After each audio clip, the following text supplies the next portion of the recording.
오늘의 본문은 예수님과 종교 지도자들 사이에 벌어진 세 번째 논쟁으로서 가이사에게 세금을 바치는 문제입니다. 본문을 쭉 살펴본 후에 하나님의 말씀을 우리의 삶 가운데 어떻게 적용하면 좋을지 두 가지를 나누어 보도록 하겠습니다. 종교 지도자들은요, 이미 예수님의 악한 소작인의 비유를 듣고 심기가 극도로 상한 상태에 있었습니다. 그래서 이들은 다음과 같은 반응을 보이게 되죠. 19, 20절입니다. 서기관들과 대제사장들이 예수의 이 비유는 자기들을 가리켜 말씀하신 줄 알고 즉시 잡고자 하되 백성을 두려워하더라. 이에 그들이 엿보다가 예수를 총독의 다스림과 권세 아래에 넘기려 하여 정탐들을 보내어 그들로 스스로 의인체하며 예수의 말을 채잡게 하니. 그들의 목적은 난감한 질문으로 예수님에게 올무와 덫을 놓는 것입니다. 그래서 예수님을 사로잡아서 로마 총독에게 넘기는 것이었죠. 그들은 예수님을 채잡고자 하였습니다. 트집을 잡고자 하였습니다. 그래서 예수님을 계속 감시하여 기회를 엿보다가 마침내 기회를 포착하고 정탐꾼들을 보내게 됩니다. 여기서 나오는 정탐꾼들의 정체를 마태복음에서는 이렇게 밝힙니다. 이에 바리새인들이 가서 어떻게 하면 예수를 말의 올무에 걸리게 할까 상의하고 자기 제자들을 헤롯 당원들과 함께 예수께 보내어 말하되. 바로 바리새인들과 헤롯 당원들입니다. 사실 이 두 집단은요, 결코 어울릴래야 어울릴 수가 없는 물과 기름과도 같은 존재였습니다.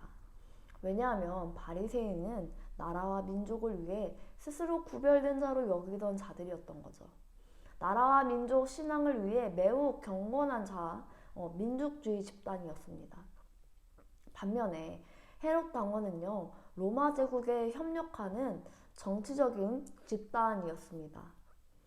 어떻게 보면 이득과 기득을 지키던 무리들이라 할 수 있죠. 하지만 놀랍게도 이 두 집단이 서로 손을 잡게 된 것입니다. 왜 둘이 손을 잡게 된 것일까요? 바로 예수님을 트집 잡기 위해, 예수님을 체포하기 위해, 예수님을 십자가에 못 박기 위해서였습니다. 이들은 자신들의 정체성을 버린 채 자기들의 유익을 우선으로 여기며 모의를 작당합니다.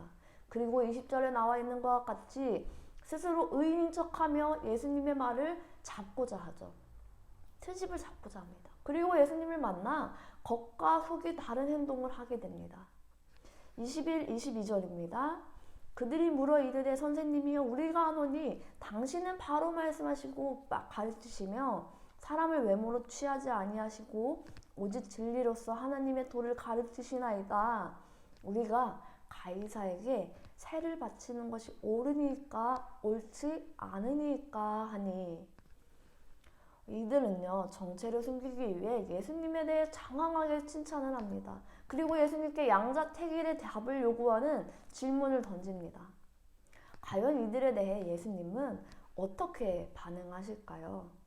본문 23절 우리말 성경으로 이렇게 이야기하십니다. 예수께서 그들의 겉과 속이 다름을 꿰뚫어 보고 말씀하셨습니다.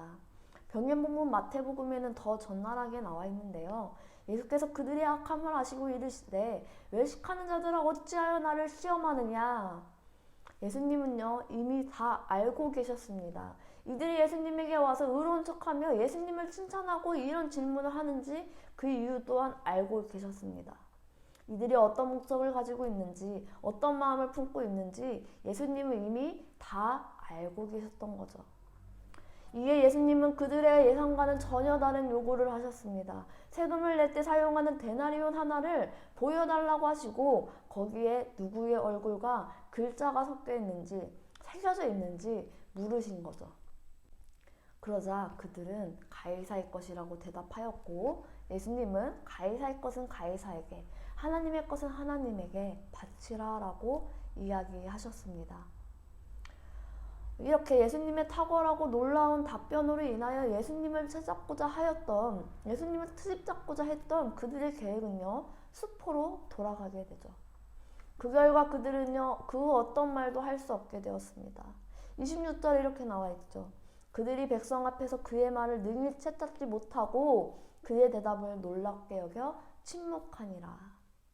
그렇다면 우리는 오늘 본문을 우리의 삶 가운데 어떻게 적용할 수 있을까요? 먼저는요, 인간의 지혜로는요, 하나님의 지혜를 결코 이길 수 없다는 것입니다. 종교 지도자들은요, 예수님의 행동과 말 하나하나를요, 감시하였습니다. 이들은요, 예수님을 트집잡아서 로마 총독에게 넘기고자 하였죠. 그래서 이들은 자신들의 정치, 신앙적 정체성을 버린 채 자기들의 유익을 우선으로 여기며 모의를 작당합니다. 그리고 스스로 의인인 척하며 예수님의 말을 트집잡고자 하죠. 그리고는 예수님을 만나 겉과 속이 다르게 행동을 합니다. 어쩌면 이들은요, 자신들의 목적을 이루기 위해 자신들이 가지고 있는 힘과 능력, 권력, 지혜 모든 것들을요, 다 동원한 것이라고 할 수 있습니다. 심지어 정탐꾼들을 보내어 악하고 위선적인 그 마음을 숨긴 채 예수님 앞에서 예수님을 칭찬하기까지 하였죠. 이들은 자신의 목적을 이루기 위해 자신들의 감정과 행동까지 속이고자 합니다. 하지만 이들의 지혜와 노력은요, 결코 예수님을 이길 수 없었습니다. 오히려 예수님은 이미 다 알고 계셨습니다. 이처럼 우리 인간의 지혜로는요, 아무리 가진 노력을 할지라도 결코 하나님의 지혜를 이길 수가 없습니다. 우리는 이 사실을 기억해야 합니다. 사람이 아무리 하나님의 말씀을 반박하고 하나님에 대해 부인하려고 할지라도 결국 인간은 자기의 지식과 지혜, 능력의 한계에 부딪히고 맙니다. 그래서 고린도전서에서 이렇게 이야기하죠.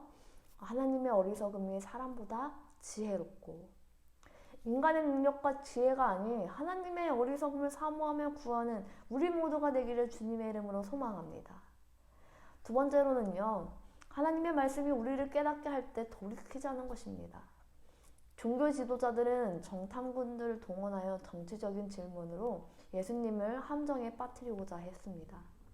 아마도 이들은 예수님께서 로마에 내는 세금을 반대하면 로마 정부에 반대하는 정치범으로 예수님을 고발하였을 것입니다. 반대로 납세를 찬성하면 하나님이 아닌 로마 정부를 섬긴다며 정죄하려고 했을 것입니다. 하지만 예수님의 지혜로운 역질문에 그들은 아무런 반박조차 하지 못합니다. 사실 이들은 예수님께 난감한 질문들을 수없이 던졌습니다. 그럴 때마다 예수님께서는요, 말씀으로 가르쳐 주셨습니다. 하지만 여전히 그들은 뉘우칠지 모르는 한결같은 모습을 보여주게 되었죠. 이러한 것은 우리들도 마찬가지입니다. 하나님의 말씀은 히브리서에 이렇게 얘기합니다. 하나님의 말씀은 살아있고 활력이 있어 좌우의 날선 어떤 검보다 예리하여 혼과 영과 및 관절과 골수를 찔러 쪼개기까지 하며 또 마음의 생각과 뜻을 판단하나니. 이처럼 하나님의 말씀이 우리의 마음과 영혼을 찌를 때 우리에게 필요한 태도는 종교 지도자들과 같이 분노와 반발이 아니라 주님을 향한 회개, 즉 돌이킴이 있어야 합니다. 우리 모두가 분명한 하나님의 말씀에 마음을 닫고 나를 세우는 것이 아니라 내려놓고 순종하며 돌이킬 수 있기를 주님의 이름으로 축복합니다. 정리하도록 할게요. 우리는요, 우리의 능력과 힘, 지혜 모두 다 해도 하나님의 지혜를 결코 이길 수가 없습니다. 또한 우리가 하나님의 말씀을 듣고 깨달을 때 우리는 바로 돌이켜야 합니다. 우리 모두가 그러할 수 있기를 주님의 이름으로 소망하며 같이 기도하도록 하겠습니다. 사랑과 은혜가 많으신 하나님, 이렇게 영상으로 하나님의 말씀을 나누게 하시며 참으로 감사합니다. 주님, 말씀을 통하여 인간의 지혜로는 하나님의 지혜를 결코 이길 수 없음을 깨달았습니다. 우리가 이 세상을 살아갈 때 우리 인간의 지혜보다 하나님의 어리석음을 구하기를 소망합니다. 또한 주님의 그 지혜와 말씀이 우리의 심령을 쪼개며 깨닫게 하는 것들이 있습니까? 주님, 그러할 때 우리가 분노를 하며 반발하는 것이 아니라 주님께 돌이키기를 소망합니다. 오늘 하루도 참 좋은 우리 주님 우리가 동행하시며 말씀하실 거 믿고 또 우리가 그것을 순종하며 나아가기를 소망합니다. 또 이 모든 기도 제목 함께 하실 거 믿고 예수 그리스도 이름으로 기도합니다. 아멘.